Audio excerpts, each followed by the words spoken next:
सामाजिक रूपान्तरणका लागि यो हो सामुदायिक सूचना नेटवर्क CIN। अहिले बिहानको 6 बजेको छ।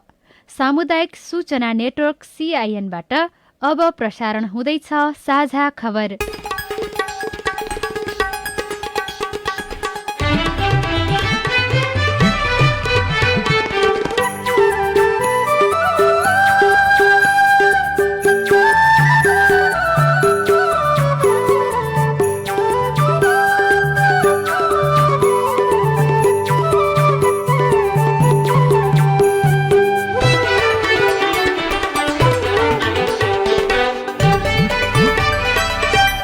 शुभ प्रभात। यो CIN को साझा खबर हो। राजन रुचालसँगै गोविन्द खड्काको तपाईंलाई स्वागत छ। सामुदायिक रेडियोबाट देशैभरि एकैसाथ प्रसारण भइरहेको साझा खबर CINखबर.com र मोबाइल एप CIN बाट पनि सुन्न सकिन्छ। आज 2077 साल पुस 3 गते शुक्रबार डिसेम्बर 18 तारिक सन् 2020 नेपाल सम्वत 1141 मार्ग शुक्ल पक्षको चतुर्थी तिथि। आज अन्तर्राष्ट्रिय आप्रवासी दिवस। 14औं वर्ष प्रवेशको अवसरमा रेडियो रामारोशन अछामलाई हार्दिक मङ्गलमय शुभकामना व्यक्त गर्दै साझा खबरमा प्रमुख खबरका शीर्षकहरू। मल किन्न बङ्गलादेशसँग सम्झौता 3 महिनामा आइपुग्ने, चिसोले बिरामी पर्दै उखु किसान 7 दिनभित्र भुक्तानी दिन संसदीय समितिको सरकारलाई निर्देशन। नयाँ अध्यादेशबारे नेकपामा विवाद फिर्ता लिन प्रधानमन्त्रीको आलटाल। काङ्ग्रेस महाधिवेशन जेठ कि भदौमा 2 थरी मत। सांसद रेशम चौधरीलाई जन्मकैदको फैसला। निको हुने कोरोना संक्रमितको संख्या 95% भन्दा धेरै। उपचारका नाममा असुली धन्दामा अस्पताल। श्रमिकको थाप्लोमा हरेक वर्ष 10 अर्बको भार। भारतमा कोरोना संक्रमितको संख्या 1 करोड नजिक। युरोपमा कोरोनाको दोस्रो लहर, चाँडो खोप ल्याउनु पर्ने दबाव बढ्यो। र नेपाली क्रिकेट टिमको प्रशिक्षकमा वाटमोर नियुक्त। अस्ट्रेलिया विरुद्धको पहिलो टेस्टमा भारतको सामान्य प्रदर्शन।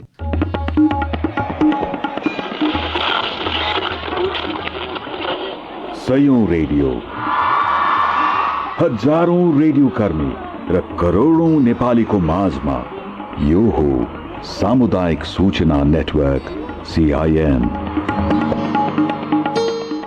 साझा खबरमा सबभन्दा पहिले मल ल्याउन सरकारले गरेको सम्झौताको प्रसङ्ग। बङ्गलादेशबाट 50,000 टन युरिया ल्याउने सम्झौता पत्रमा हस्ताक्षर भएको छ। हिजो दिउँसो कृषि सामग्री कम्पनी लिमिटेड र बङ्गलादेश केमिकल इन्डस्ट्रिज कर्पोरेसन बीच मल खरिद बिक्री सम्बन्धी सम्झौता पत्रमा हस्ताक्षर भएको हो। सम्झौता अनुसार 3 महिनाभित्र बङ्गलादेशले नेपालमा युरिया निर्यात गरिसक्नुपर्नेछ। 4 महिना अघिबाट बङ्गलादेशी मल ल्याउन विभिन्न तहमा छलफल भए पनि हिजो सम्झौता पत्रमा औपचारिक रूपमा हस्ताक्षर भएको हो। कृषि तथा पशुपन्छी विकास मन्त्रालयका सचिव डाक्टर योगेन्द्र कुमार कार्कीले बङ्गलादेशबाट चाँडै मल ल्याएर किसानहरूलाई वितरण थाल्ने तयारी भइरहेको जानकारी दिनुभएको छ। मन्त्रालयका प्रवक्ता हरिबहादुर केसीका अनुसार बल्क र कार्गो 2 विधिबाट मल आयात गरिनेछ। बङ्गलादेशले आफै उत्पादन गरेको मल नेपाललाई दिन लागेको हो। बङ्गलादेशको मलको दाना ठूलो र गुणस्तरीय हुने भएकाले नेपाली किसानले लाभ उठाउने मन्त्रालयले बताएको छ। बङ्गलादेशबाट खरिद गरेको मल ढुवानी गर्न यसअघि नै ग्लोबल टेन्डर मार्फत जेनरेट कम्पनी छनौट पनि भइसकेको बताइएको छ। उखु किसानहरू काठमाडौँमा आन्दोलन गरिरहेका छन्। उनीहरू बिरामी समेत पर्न थालेका छन्। भुक्तानीको माग गर्दै उखु किसानले काठमाडौँ उपत्यकामा आएर आन्दोलन गरेपछि गृह मन्त्रालयले मंगलबार चिनी मिल उद्योगीलाई पक्राउ गर्ने निर्णय गरेको थियो।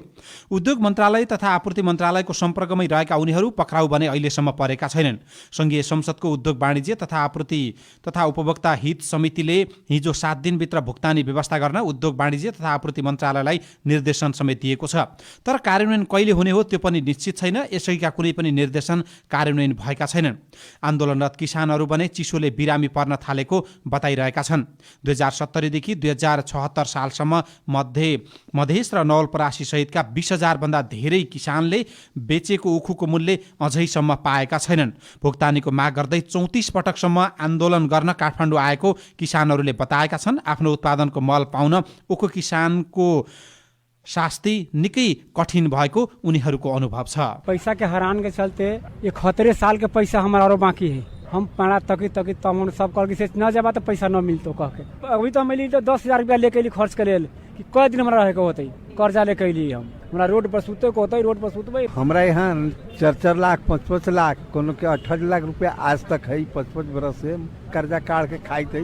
ओकरा छोड़ावे के उपाय नहीं। खुद हम अपने आप के माने 1 बीघा खेत हमारे दृष्टिबंधक पड़ गए, मिल के चलते यही ना कर्जा पैसा लेके जब ढुआई छूट तो माने दे महाजन के बयान छूट तो दे कर्जा ले बुझे न 3000 800 माने बस के किराया लगल। हम लौट के माने पैसा ती रहल छी, खाना माने 110 रुपये एक शाम का खाना खियाबित है, पैसा अब है ना।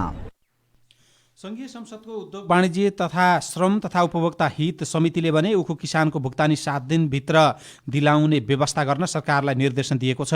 समितिको हिजो बसेको बैठकले उखु किसानको सबै भुक्तानी गराउने व्यवस्था गर्न उद्योग वाणिज्य तथा आपूर्ति मन्त्रालयलाई निर्देशन दिएको समितिका सभापति विमल श्रीवास्तवले बताउनुभयो। मन्त्री सचिवले प्रयास गर्दैछु भने आफ्नो कुराहरू जानकारी गराए त्यो एउटा प्रतिवेदन बुझाउनु भयो उहाँले, अनि हामीले चाहिँ अरू कुरा त गर्दै गरौँ। 7 दिनभित्र उखु किसानको भुक्तानी जसरी हुन्छ गराउने र त्यसको लागि गृह मन्त्रालय र प्रधानमन्त्रीको कार्यालय पनि त्यस्ता आवश्यकता गर्नु भनेर निर्देशन भएको।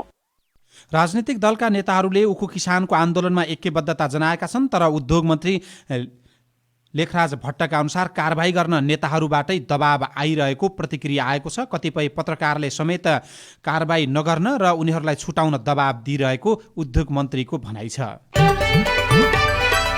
9 जनाको मृत्यु हुने गरी भएको टिकापुर घटनामा रेशम चौधरीलाई उच्च अदालत दिपायलले पनि जन्मकैदको फैसला सुनाएको छ।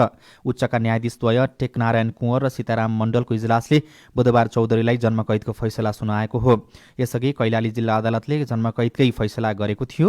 3 वर्षको कैद सजाय पाएर मुक्त भएका लक्ष्मण चौधरीलाई पनि उच्च अदालतले जन्मकैदकै सजाय तोकेको छ। उनी 3 वर्षभन्दा बढी पूर्वपक्षीयमा रहेकाले जिल्ला अदालतको फैसलापछि छुटेका थिए। टिकापुर घटनामा 8 जना सुरक्षाकर्मी र 1 जना नाबालकको हत्या भएको थियो। रेशम सहित 58 जना विरुद्ध पीडितले कर्तव्य ज्यान मार्ने उद्योग र डाँका चोरी गरी 3 थरी मुद्दामा दायर गरेका थिए। रेशम निर्वाचन जितेपछि मात्रै पक्राउ परेकाले उनी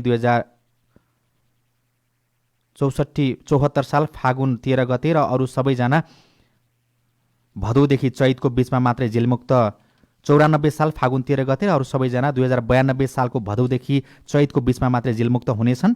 हत्यामा संलग्न भनिएका श्रवण चौधरी नाबालक भएकाले उनलाई भने आधा कैद अथवा 10 वर्ष मात्रै कैदको फैसला पनि भएको छ।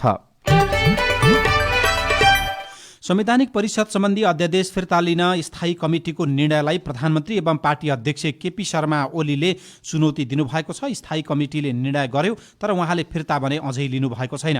यसलाई अर्का अध्यक्ष पुष्पकमल दाहाल प्रचण्ड एवं वरिष्ठ नेता माधव कुमार नेपाल सहितका नेताहरूले प्रधानमन्त्री ओलीले पार्टी निर्णय अवज्ञा गरेको रूपमा अर्थ्याउन थालेका छन्। बुधबार नेकपाको स्थायी कमिटिले मंगलबार जारी संवैधानिक परिषद सम्बन्धी अध्यादेश फिर्ता लिने संसदको विशेष अधिवेशनका लागि राष्ट्रपति कहाँ समावेदन दर्ता नगर्ने र संवैधानिक परिषदका प्रमुख र पदाधिकारीको नियुक्ति सहमतिमा गर्ने निर्णय गरेको थियो। तर त्यसको अर्को दिन प्रधानमन्त्री ओलीले मन्त्री परिषद बैठकबाट अध्यादेश फिर्ताबारे प्रक्रिया अगाडि बढाउनु भएन, बरु अध्यादेशकै जगमा संवैधानिक परिषदको बैठक बोलाउनु भएको थियो। संवैधानिक परिषदको बैठक बोलाएपछि हिजो साँझ 2 अध्यक्ष बीच बालुवाटारमा लामो छलफल पनि भएको थियो।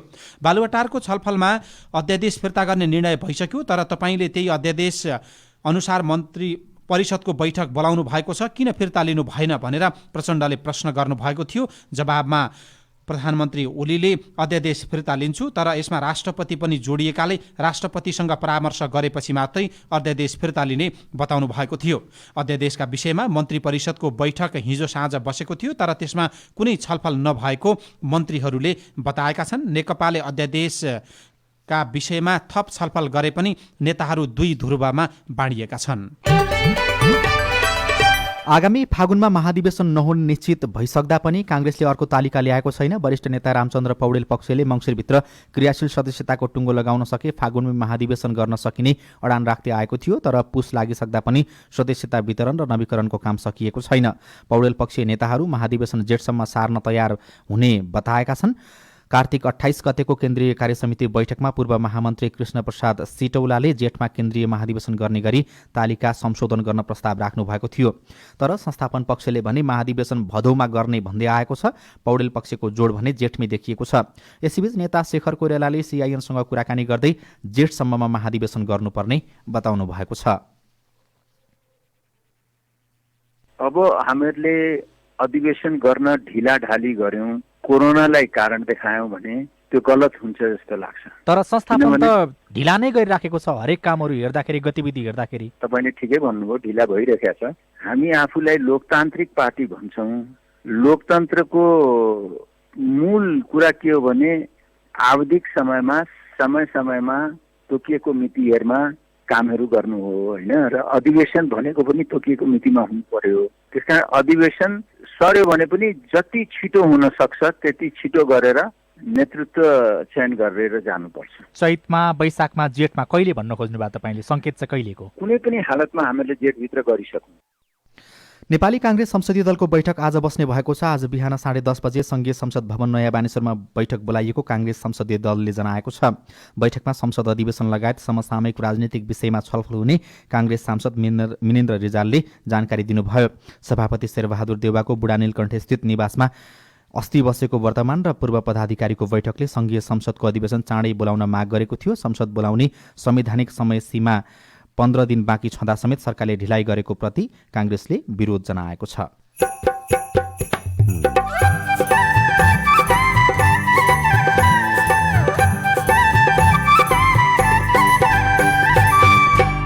सामुदायिक सूचना नेटवर्क CIN मार्फत देशैभरि प्रसारण भइरहेको साझा खबरमा संघीय सरकारले जलस्रोत नीति ल्यायो तर प्रदेश सरकार र संसद अनभिज्ञ। नीतिको विषयमा मैले बुझ्नुपर्छ, समितिमै बुझ्नुपर्छ, सचिवालयमा। हामीसँग कुनै छलफल सम्पर्क छैन, तपाईँ भनेर मात्र मैले थाहा। निको हुने कोरोना संक्रमित 95% भन्दा धेरै उपचारका नाममा असुली धन्दामा अस्पताल, श्रमिकको थाप्लोमा हरेक वर्ष 10 अर्बको भार लगायतका खबर बाँकी नै छन्। CIN को साझा खबर सुन्दै गर्नुहोला। ओहो सर नमस्ते, विद्यालय खोल्नु भएछ, खुसी लाग्यो। तर यस्तो कोरोनाको प्रकोपको समयमा सञ्चालन गर्नु अघि, सञ्चालन भइरहेको समयमा र सञ्चालनपछि बालबालिकाको सिकाइलाई निरन्तरता दिन स्वास्थ्य सुरक्षा सम्बन्धी महत्त्वपूर्ण काम गर्नुपर्छ। त्यो गर्नुभएको छ त? सबै पक्षसँग समन्वय गरेर सरकारले तयार पारेको विद्यालय सञ्चालन सम्बन्धी कार्यढाँचा 2077 अनुसार योजना बनाएकै छौँ। अब सबैको पहुँच हुने गरी हात धुने साबुन पानीको व्यवस्था पनि मिलाएका छौँ। अब बाल मैत्री, अपाङ्ग मैत्री, लैङ्गिक मैत्री शौचालयको पनि छुट्टी व्यवस्था मिलाएका छौँ। अब ज्वरो नाप्ने सहितको स्वास्थ्य सहायता कक्षको व्यवस्था पनि छ। बस्दा 1 मिटर भौतिक दूरी कायम हुने गरी बालबालिका र शिक्षक ढुक्क साथ विद्यालयमा आउने वातावरण पनि बनाएका छौँ। अब त्यसको जानकारी त अब अभिभावकलाई पनि छ, त्यति भए त पुग्छ होला नि। अब विद्यालय खुलेको समयमा संक्रमित र बिरामी बाहेक सबै बालबालिका विद्यालय ल्याउन पहल गर्नुपर्छ।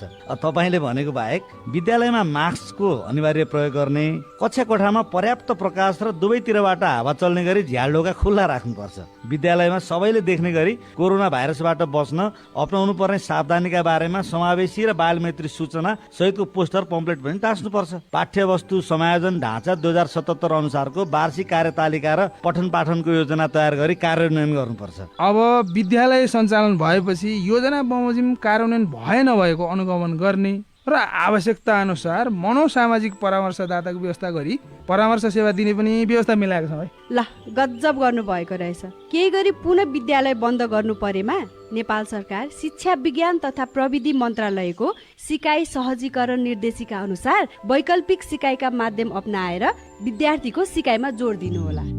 जस्तो सुकै विपदमा पनि बालबालिकाको सिकाइलाई निरन्तरता दियौं, सुरक्षित साथ पुनः विद्यालय जाने कार्यलाई सुनिश्चित गरौं। सेभ द चिल्ड्रेन र CIN को सहयोगमा नेपाल सरकार शिक्षा विज्ञान तथा प्रविधि मन्त्रालयबाट जारी सन्देश। मानव बेचबिखन तथा ओसार पसार जघन्य अपराध हो। तपाईकै चिन्जानको व्यक्ति वा अरू कसैले रोजगारी दिने नाममा प्रलोभनमा पारी ललाई फकाई अवैधानिक रूपमा विदेशमा पुर्याउलान् होस् गरौं। कसैले यस्तो लोभ देखाए घर परिवार, आफन्त र वडा कार्यालयमा जानकारी दियौं। बेचबिखन र ओसार पसारबाट बचौं, सिप सिकौं र स्वदेशमै आत्मनिर्भर बनौं। मानव बेचबिखन तथा ओसार पसारको रोकथाम गरी नागरिक दायित्व पूरा गरौं। नेपाल सरकार, महिला, बालबालिका तथा ज्येष्ठ नागरिक मन्त्रालय। सामाजिक रूपान्तरणका लागि यो हो सामुदायिक सूचना नेटवर्क CIN। तपाईँ अहिले देशभरिका सामुदायिक रेडियो CINखबर.com र मोबाइल एप CINबाट एकैसाथ साझा खबर सुनिरहनु भएको छ। अब काठमाडौँबाट आज छापिएका पत्र पत्रिकाका खबर। सुरुमा कान्तिपुर दैनिकमा छापिएको खबर अब पानीको पनि अडिट हुने भएको छ। अब आर्थिक कारोबारको जस्तै पानीको पनि अडिट हुने बताइएको छ। राष्ट्रिय जलस्रोत नीतिमा पानीको अनुपालन प्रणालीको अवलम्बन गर्ने उल्लेख छ। जलस्रोतको व्यवस्थित उपयोगका लागि प्रत्येक नदीमा उपलब्ध जलस्रोत उपयोगको लगत, जल बाँडफाँड प्रणाली एवं अनुपालन प्रणालीको अवलम्बन गरिनेछ राष्ट्रिय जलस्रोत नीतिमा भनिएको छ। नीतिको सार्वजनिक गर्दै ऊर्जा, जलस्रोत तथा सिंचाई मन्त्री वर्षमान पुनले मुलुक संघीयतामा गएकाले पानीका विषयमा विवाद हुन सक्ने अडिट गर्ने प्रावधान नीतिमा उल्लेख गरिएको बताउनु भएको छ। कान्तिपुर दैनिकमै आइजिपी थापाले ल्याउनुभयो 14 बुँदे कार्ययोजना शीर्षकको अर्को खबर छापिएको छ। भित्री पृष्ठमा छापिएको खबरमा प्रहरी प्रधान कार्यालयले 2077 असार 24 गते आयोजना गरेको विदाई कार्यक्रममा सेवाबाट अवकाश हुँदै गर्नुभएका तत्कालीन प्रहरी महानिरीक्षक आइजिपी ठाकुर प्रसाद गेवालीले भन्नुभएको थियो, आन्तरिक र बाह्य स्वार्थको संयोजन गर्ने न्युमा विगतका गलत नजिरलाई पन्छ्याउँदा नेपाल प्रहरी साङ्गठनिक मर्यादा जोगाउने अनेक अवसरबाट वञ्चित हुन पुगेको छ। आइजिपी थापाले भने अहिले पछिल्लो पटक ल्याउनु भएको छ कार्ययोजना, त्यसमा राष्ट्रिय र क्षेत्रीय सुरक्षा रणनीति प्रहरीको सक्रियता बढाउने कुरा उल्लेख छ। सङ्गठनको आवश्यकता अनुसार नीति निर्देशन र मापदण्ड बनाउन पहल गर्ने पनि उल्लेख गरिएको छ। खरिद प्रणालीलाई विश्वसनीय र पारदर्शी बनाउन अनुगमन गर्ने प्रभावकारी बनाइने पनि उहाँले बताउनु भएको छ। त्यस्तै प्रदेश प्रहरीको अनुगमन तथा निरीक्षणका लागि निरीक्षणालय चाहिँ खडा गर्ने भनेर पनि उहाँले आफ्नो कार्ययोजनामा बताउनु भएको छ। त्यस्तै गोर्खापत्र दैनिकमा खबर लेखिएको छ, पोखरा मुक्तिनाथ केबल कारको विषयमा योजना अनुसार काम हुन सके अबको करिब 4.5 वर्षपछि पोखराबाट मुक्तिनाथसम्म केबल कारमै जान पाइनेछ। लगानी बोर्डको सहजीकरणमा नेपालको निजी क्षेत्र र विदेशी लगानीकर्ताको पहलमा विश्वकै लामो केबल कारका रूपमा मुक्तिनाथ केबल कार आयोजनाको विस्तृत आयोजना प्रतिवेदन सरकारको हातमा परेको छ। त्यस्तै गोर्खापत्रमा अर्को खबर छ, हट्दै गयो विवाह नगरी बच्चा जन्माउने चलन शीर्षकको। हुम्लाको नामखा गाउँपालिका 6 को हिमालपारीको गाउँ लिमीका 3वटै बस्तीमा पहिलेदेखि चलिआएको न्यौले प्रथा अथवा विवाह नगरी बच्चा जन्माउने चलन बिस्तारै हट्न थालेको छ। विवाह नगरे पनि महिलाहरूले बच्चा जन्माउने र त्यस्ता महिलालाई उनीहरूका बाबुले नै घरवासको बन्दोबस्त गरिदिने प्रथालाई हुम्लामा न्यलु प्रथाका रूपमा चिनिँदै आएको छ। तर यो पछिल्लो समय हट्दै गएको राजन रावतले खबर लेख्नु भएको छ। अन्नपूर्ण पोस्ट दैनिकले कोरोना संक्रमणको खबर पहिलो पन्नामा छापेको छ। हटस्पटमा एन्टिजेन परीक्षण शीर्षकमा सरकारले कोरोना भाइरस संक्रमणको हटस्पट सहित शहरी क्षेत्रमा आइतबारदेखि एन्टिजेन परीक्षण गर्ने भएको छ। पहिलो चरणमा बढी संक्रमित देखिएका शहरी क्षेत्रमा 3 लाख जनाको परीक्षण गरिने स्वास्थ्य तथा जनसङ्ख्या मन्त्रालयले जानकारी दिएको छ। मन्त्रालयका प्रमुख विशेषज्ञ एवं कोभिड-19 स्रोत व्यक्ति महेन्द्र प्रसाद श्रेष्ठले यसलाई शहरी क्षेत्रमा व्यापक रूपमा अघि बढाइने जानकारी दिनुभयो। पुष र माघमा 6 लाखको परीक्षण गरिनेछ। आधा घण्टामै नतिजा आउने भएकाले प्रयोगशाला चाहिने छैन। कोरोना भाइरसबाट संक्रमित मध्ये 95.5% निको भएका छन्। हालसम्म 2,40,363 जना संक्रमण मुक्त भइसकेको स्वास्थ्य तथा जनसङ्ख्या मन्त्रालयले जानकारी दिएको छ। हिजो 24 घण्टामा 776 जनामा कोरोना संक्रमण देखिएको छ। नयाँ संक्रमित थपिएसँगै नेपालमा कोरोना संक्रमितको संख्या 2,51,692 पुगेको छ। 24 घण्टामा 6 जनाको कोरोना संक्रमणबाट मृत्यु समेत भएको छ।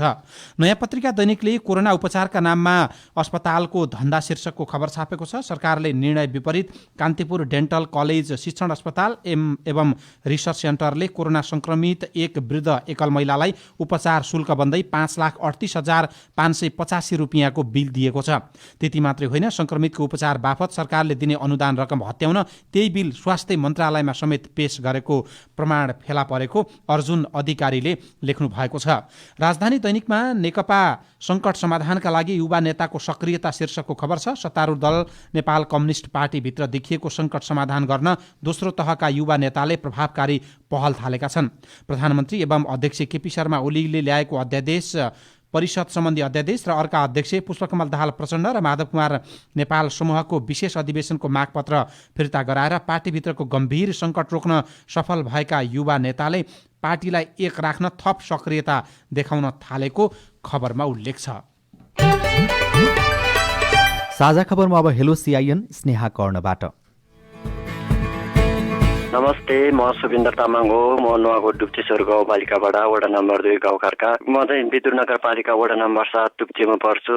अहिलेसम्म हाम्रो स्कुलले किन स्कुलै नखोल्ने भएको हो, अहिलेसम्म हामी स्कुलै जान पाएको छैन, यस्तो किन गर्नु भएको छ, यसको जवाब कहाँबाट पाइन्छ होला? हामीले यस विषयमा विदुर नगरपालिकाका शिक्षा, युवा तथा खेलकुद शाखाका प्रमुख प्रमिला पुडा सैनीलाई सोधेका छौं। हामीले चाहिँ विद्यालयहरू खोलिसकेका छौँ। विद्यालय सञ्चालन ढाँचा 2077 अनुसार हामीले विद्यालय विद्युत नगरपालिका अन्तर्गत सञ्चालित विद्यालयहरू चाहिँ खुलिसकेको म जानकारी गराउन चाहन्छु।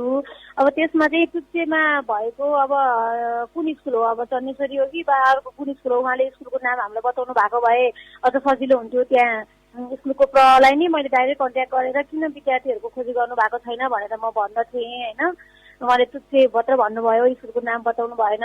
मलाई चाहिँ एक्चुअली स्कुलको नाम बताइदिनु भएदेखि म आभारी हुने थिएँ। नमस्कार, म मुगु जिल्ला सुरु गाउँपालिका वडा नम्बर 11 तलीवाडादेखि दिपजङ मल्ल बोल्दैछु। गत वर्ष सुरु गाउँपालिकाको आर्थिक सहयोगमा करिब 5 लाख बराबरको रकमले एउटा कुटानी पिसानी मिल सञ्चालनमा ल्याइएको थियो र 1 हप्तासम्म सञ्चालनमा ल्याइयो र गएको फागुनदेखि सञ्चालनमा आएको छैन र पारिश्रमिक समेत पाएका छैनन्। जवाफ दिँदै हुनुहुन्छ सोरु गाउँपालिकाका प्रमुख प्रशासकीय अधिकृत वीरेन्द्र मल्ल। भुक्तानीको विषयमा गत वर्ष हामीसँग जुन पहिला हाम्रो यता सूत्र प्रणालीबाट चेक काट्ने सिस्टम थियो, त्यसमा नेटको एक्सेस एकदमै कम रहेछ। 1 MBPS को नेट सुचारू थियो गाउँपालिकामा। त्यसले गर्दा हामीले सूत्र प्रणालीद्वारा गत आर्थिक वर्षको लास्ट असार मसान्तसम्म पनि धेरै योजनाहरू फ्रिज गए। अनि त्यो बजेट चाहिँ हामीसँग गाउँपालिकामा फ्रिज नजाने बजेट भावनाले त्यसलाई हामीले होल्ड गरेर राखिएको छ। उहाँले फेरि सम्पर्क गर्नु भएको छैन।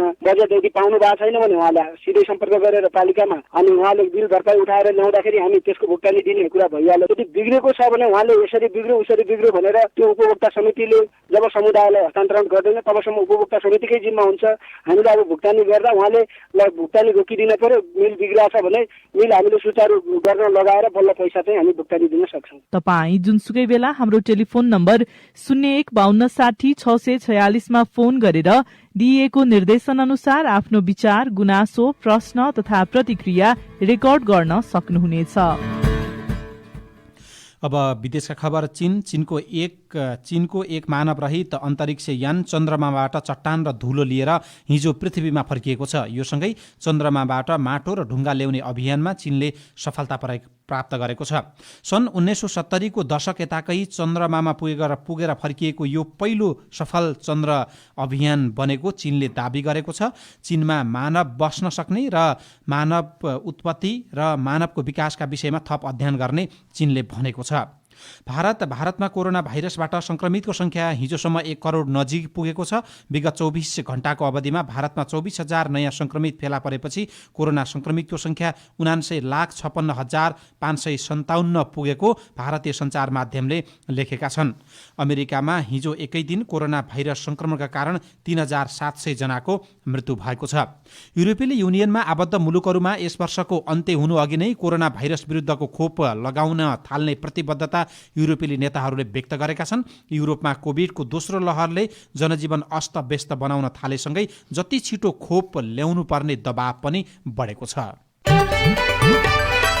अब खेल खबर। श्रीलङ्कालाई सन् 1996 को विश्वकप दिलाउनु भएका अस्ट्रेलियन प्रशिक्षक डेभ वाटमोर नेपाली राष्ट्रिय क्रिकेट टोलीको प्रशिक्षकमा नियुक्त हुनुभएको छ।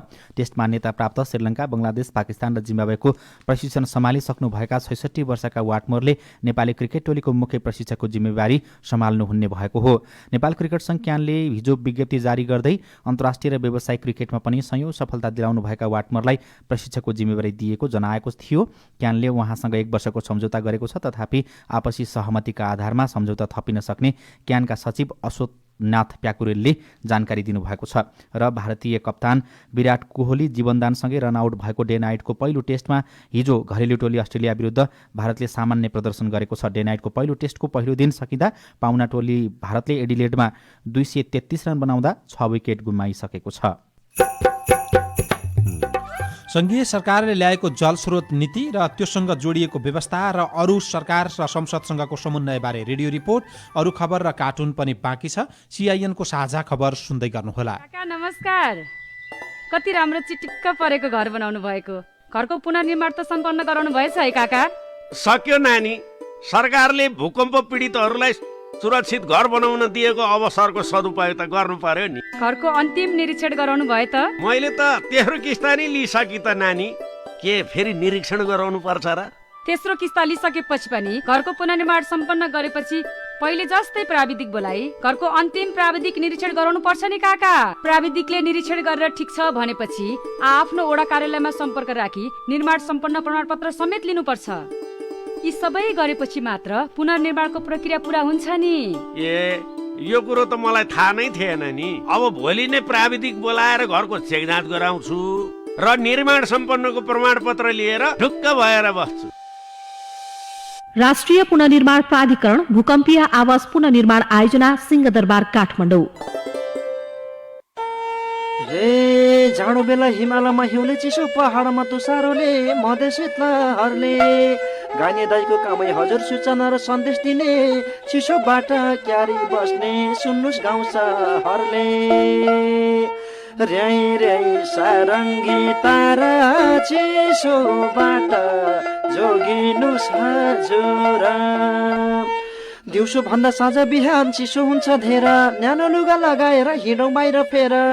बुढाबुढी बालबच्चाको विशेष ध्यान राखौँ, दमखोकी निमोनिया हुनबाट जोगाउँ। चिसो लाउला रोगले साताउला, तातो पानी पिउनाले जोगाउला। कोइला बाली निदाउँदा निसासिने डर छ, राम्रोसँग आगो निभाइ सुत्न जानुपर्छ। तातो खानु झोलिलो पोसिलो, न्यानो हुने उपाय सजिलो। कोभिड-19 सँगै चिसोबाट हुने सबै खालका संक्रमणबाट बचौं र बचाऊ। नेपाल सरकार एसियाली पूर्व तयारी साझेदारी एपीपी एडीपीसी को सहकार्यमा एनडीआरसी नेपाल। सामाजिक रूपान्तरणका लागि यो हो सामुदायिक सूचना नेटवर्क CIN। साझा खबरमा अब जलस्रोत नीति बारेको प्रसंग। सरकारले पहिलोपटक राष्ट्रिय जलस्रोत नीति 2077 सार्वजनिक गरेको भन्दै ठूलो सफलता मानेको छ। तीनवटै तहका सरकार र संसदीय समितिसँग छलफल गरेर नीति ल्याएको भनिए पनि छलफल बिनै ल्याइएको भन्दै सरकारवाला पक्ष असन्तुष्ट बनेका छन्। 20 पन्नाको जलस्रोत नीति 2077ले जलस्रोतको बहुआयामिक तथा दिगो विकास र बहुउपयोगबाट आर्थिक समृद्धि र सामाजिक रूपान्तरणको मूल उद्देश्य लिएको छ। खानेपानी, सिंचाई, विद्युत, जल उत्पन्न, विपद व्यवस्थापनका फरक फरक नीति भए पनि एकीकृत नीति हालसम्म थिएन। अहिले ल्याइएका नीतिमा 7 उद्देश्य र 11वटा रणनीति समेटिएका छन्। ऊर्जा मन्त्री वर्षमान पुन। अन्ततः हामीले प्राकृतिक स्रोतलाई समन्वयित ढङ्गले प्रयोग गर्ने, दिगो उसको रूपमा चाहिँ संरक्षण सहित प्रयोग गर्ने र पुष्टान्तरण गर्ने, जिम्मेवारी सहित प्रयोग गर्ने नै यसको मुख्य सिद्धान्त छ। संघ, प्रदेश र स्थानीय तहको समन्वयमा जलस्रोतको संरक्षण, विकास तथा उपयोग हुने व्यवस्था गर्ने लक्ष्य नीतिले लिएको छ। त्यसै अनुसार गाउँपालिका राष्ट्रिय महासंघले पनि सुझाव दिएको बताउँदै महासंघका महासचिव वंशलाल तामाङ, जलस्रोतको उपयोग, व्यवस्थापन, स्रोत संरक्षणका सन्दर्भमा स्थानीय सरकार सञ्चालन ऐन र संविधानले व्यवस्था गरेको हो। तिनटै सरकारको क्षेत्राधिकारलाई नमिट्ने गरेर तपाईँको नीति बन्नुपर्छ भन्ने हिसाबले चाहिँ हामीले तपाईँको सुझाव पेश गरेको हो। कस्तो किसिमले आयो त्यो चाहिँ अध्ययन गर्नुपर्नेछ। प्रदेश सरकारका मुख्यमन्त्री, मन्त्री र सचिव, स्थानीय जनप्रतिनिधि, जलस्रोतका क्षेत्रमा काम गर्ने विज्ञसँग सुझाव संकलन गरी नीति ल्याइएको दाबी सरकारको छ। तर प्रदेश 2 का मुख्यमन्त्री लालबाबु राउतले CIN-सँग भन्नुभयो, सुझाव लिएको पनि छैन, लिन प्रयास पनि गरेका छैन। यदि जलस्रोत नीति हो भने हामीसँग बिना छलफल गरिकन अब प्रदेशको जलस्रोत नीति कस्तो हुनुपर्छ, यो ताजा सूचीभित्र रहने कुरा हो नि, सम्पर्क गर्नु पर्यो, छलफल गर्नु पर्यो। हामीसँग कुनै छलफल सम्पर्क छैन, तपाईँ भनेर मात्र मैले थाहा पाएँ। संघीय संसदका समिति सभापति पनि नीति बारेको छलफल र सुझाव बारे अनभिज्ञ छन्। कृषि, सहकारी तथा प्राकृतिक स्रोत समितिका सभापति पूर्ण कुमारी सुवेदी, जलस्रोत नीतिमा त अब यो लकडाउन पछाडि त मलाई थाहा भएन, मलाई बोलाएर म गएको छैन होइन। अब वातावरण पनि अनुकूल भएन होला। जलस्रोत नीतिको विषयमा मैले त बुझ्नुपर्छ, समितिमै बुझ्नुपर्छ, सचिवालयमा। प्रमुख नदीबाट जल यातायातको माध्यमबाट समुद्रसम्म पहुँचको व्यवस्था गर्न छिमेकी मुलुकसँगको सहकार्यमा राष्ट्रिय जलस्रोत नीतिले जोड लिएको छ। केशव भुल, CIN, काठमाडौँ। अब अब के खबर संक्षेपमा सरकारले सवारी साधनमा लगाउँदै आएको जोर बिजोर नियम आजदेखि काठमाडौँ उपत्यकामा हटाएको छ। कोरोनाका कारण विद्यालयहरू भने धमाधम बन्द हुन थालेका छन्। र प्रतिनिधि सभाको सार्वजनिक लेखा समितिले कोरोना भाइरस कोभिड-19 को जोखिम रोक्न सरकारले खरिद गरेको स्वास्थ्य सामग्रीमा भएको अनियमितताबारे स्वास्थ्य मन्त्री भानुभक्त ढकाललाई बोलाएर सोधपुछ गर्ने भएको छ। लेखा समितिको बैठक आज बस्दैछ। यो सँगै हामी साझा खबरको अन्त्यमा आइपुगेका छौँ। सामुदायिक रेडियो प्रसारक सङ्घद्वारा सञ्चालित CIN को बिहान 6 बजेको साझा खबर सक्नुअघि मुख्य खबर फेरि एकपटक। मल किन्न बङ्गलादेशसँग सम्झौता 3 महिनामा आइपुग्ने, चिसोले बिरामी पर्दै उखु किसान 7 दिनभित्र भुक्तानी दिन संसदीय समितिको सरकारलाई निर्देशन। नयाँ अध्यादेशबारे नेकपामा विवाद फिर्ता लिन प्रधानमन्त्रीको आलटाल। काङ्ग्रेस महाधिवेशन जेठकी भदौमा 2 थरी मत, सांसद रेशम चौधरीलाई जन्मकैदको फैसला। निको हुने कोरोना संक्रमित 95% भन्दा धेरै, उपचारका नाममा असुली धन्दामा अस्पताल, श्रमिकको थाप्लोमा हरेक वर्ष 10 अर्बको भार।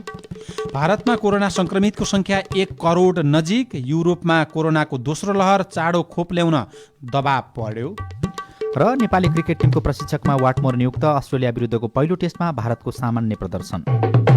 साझा खबरको अन्त्यमा पालो आएको छ कार्टुनको। कान्तिपुर दैनिकमा अबिनले बनाएको गजब छ बा शीर्षकको कार्टुन लिएका छौँ। यो कार्टुनमा नेकपाको विवाद र नेकपाका नेताहरूले चाहिरहेको खबरको प्रसङ्गलाई जोडेर व्यङ्ग्य गर्न खोजिएको छ। यहाँ नेकपा लेखिएको छ। 2 जना नेता पत्रिका हेर्दै के खबर छ भनेर चासो राखिरहेका छन्। एकले अर्कोलाई भनेका छन्। तल चाहिँ यस्तो लेखेको छ, देशको कुरा काम छैन अध्यादेशको कुरा सुनाउनुहोस् न, के छ त्यसको कुरा हेरौँ त। अवस्था प्राविधिक साथी सुभाष पन्तलाई धन्यवाद। अहिलेलाई गोविन्द खड्का र राजन रुचाल बिदा भयौँ। तपाईँको आजको दिन शुभ होस्। नमस्कार। यसपछि देशभरिका सामुदायिक रेडियोबाट कार्यक्रम हेलो सांसद प्रसारण हुनेछ। सुन्ने प्रयास गर्नुहोला।